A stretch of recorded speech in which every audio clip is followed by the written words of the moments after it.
토트넘의 플럼 대패는 다행일 수도 있다. 손흥민의 성공을 억제하는 범인 3명의 실체가 밝혀졌기 때문이다. 손흥민 선수가 뛰고 있는 토트넘이 지난 17일 플럼의 본부장인 크레이븐 코티지에서 0대3 완패를 당하며 리그 4위를 탈환하는 데 실패하였습니다. 3점 차라는 충격적인 점수차도 문제였지만 이번 경기엔 너무나도 이상한 점이 많았습니다. 먼저 이 경기는 이번 시즌 토트넘의 첫 무득점 패배였는데요. 당시 여러 차례 득점 기회를 나뉜 토트넘은 전반 42분 무니스에게 선제골을 내준 후 후반 시작 4분 만에 추가골을 내준 것도 모자라 10분 후에는 쐐기골까지 허용하며 올 시즌 가장 치욕적인 패배를 당했습니다. 이에 대해 영국 현지에서는 16년 전 발생했던 라자냐 게이트를 언급하며 토트넘에는 우리가 몰랐던 심각한 문제가 있다는 음모론까지 나오고 있는 상황입니다. 여기서 라자냐 게이트란 16년 전 마틴 율 감독이 사령탑에 있었던 토트넘의 2005-2006 시즌 리그 4위 탈환이 걸린 마지막 라운드를 앞둔 상황에서 런던 더비의 라이벌인 아스날이 승점 1점 차로 토트넘을 바짝 쫓고 있던 상황이었는데요. 하지만 토트넘 선수들은 경기를 앞둔 전날 식사로 나온 라자냐를 먹고 집단 식중독 증세를 보였던 것입니다.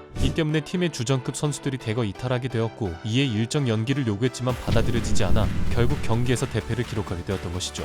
결국 토트넘의 레비 회장은 직접 프리미어리그 사무국에 재경기를 요청하였고 당시 블래터 전 피파협회 회장까지 토트넘 편에 섰지만 토트넘의 챔피언스 리그 진출은 결국 무산되고 맙니다. 이러한 이야기가 재언급될 정도로 지난 토트넘과 풀럼 시합에서의 참패는 충격적이었다는 것인데요. 현재 이 시합에 대해 여러 의견들이 나오고 있는 와중에 손흥민을 시기하는 반대 세력이 있다는 의혹까지 나오고 있는 상황입니다. 현재 그 배우에 대한 이야기 중에는 대표적으로 클루셉스키와 제임스 매디슨 등 손흥민과의 의견 충돌이 있었던 두 선수가 거론되었지만 손흥민의 광팬이자 전 아스톤 빌라의 레전드였던 아그본나어가 꽤 흥미로운 의견을 내놨습니다.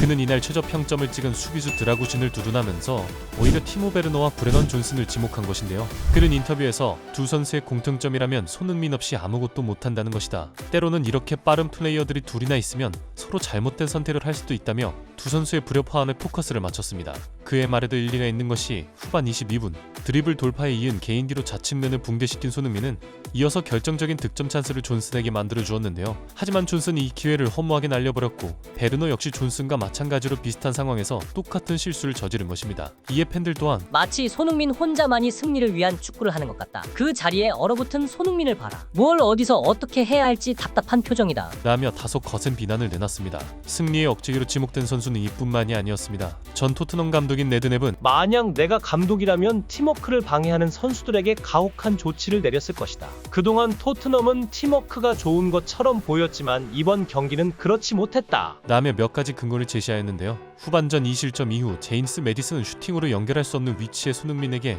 책임 회피와도 같은 패스를 한다거나 반대로 득점 찬스라 보이는 좋은 위치에 있는 손흥민을 애써 무시하고 탐욕을 부리다 오히려 역습 찬스를 내준 장면을 그 근거로 제시하였던 것입니다. 그 결과 모두가 알다시피 팀은 참패를 기록하였고 이후 주장인 손흥민 선수의 인터뷰에도 관심이 쏠리게 되었는데요. 손흥민 선수는 인터뷰에서 당혹스러운 표정을 숨기지 못하며 분을 참지 못한 듯 상기된 얼굴로 침묵하였던 것입니다. 이에 대해 한 기자는 포스테코글루 감독도 모르는 토트넘 내부에 문제가 있을 것. 이라 추정하며 의혹을 품기도 하였는데요. 하지만 이후 이어진 포스테코글루 감독의 발언에서 약간의 실마리를 얻을 수 있었습니다. 그는 인터뷰를 진행하던 도중 토트넘의 일부 선수들은 어느 정도 성과를 거두면 잘 나가는 특정 누군가를 끌어내리려는 분위기가 있다.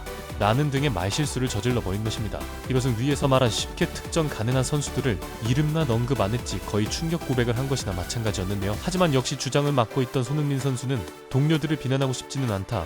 축구는 팀 스포츠이고 우리는 오늘 좋지 못했으며 나 역시 비난에서 자유로울 수 없다. 풀럼이 잘했다고 말하고 싶다며 토트넘의 내부에 문제가 있다기보다 자신의 팀 동료들을 보호하려는 캡틴의 모습을 보여주었습니다. 현재 많은 빅클럽들과의 링크가 나오고 있으며 팀 내의 최고 레전드로 추앙받고 있는 손흥민 선수인 만큼 그 기추가 주목되고 있는 상황입니다. 오늘의 영상은 이만 마치겠습니다. 감사합니다.